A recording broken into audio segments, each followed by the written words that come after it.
Bom, vamos lá, um vídeo rápido para vocês.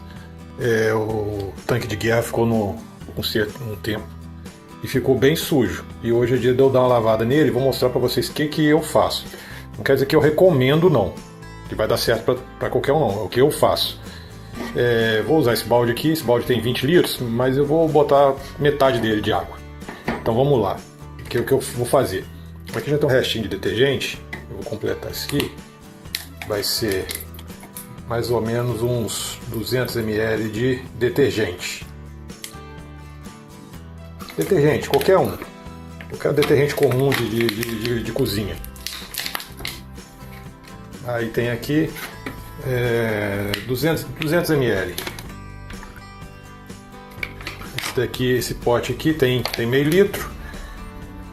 200 ml de detergente. Aí a mesma quantidade que eu coloco de detergente, eu vou colocar de querosene. Só que é querosene de lata. Esse querosene de compra imposto, né? Esse de mercado não, esse não serve não, esse estraga. Eu não sei se dá certo com carro que tem cristalização e coisa e tal, mas carro que tem pintura original, isso aqui é a melhor coisa que tem. Esses shampoo de posto, esses negócios tudo, na verdade eles todos têm querosene na fórmula.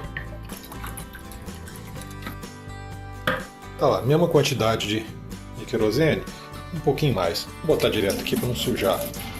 Não sujar aqui. Pronto.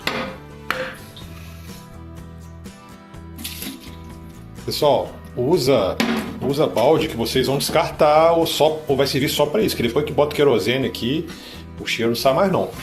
Vamos botar água agora e vamos embora lá lavar o tanque de guerra.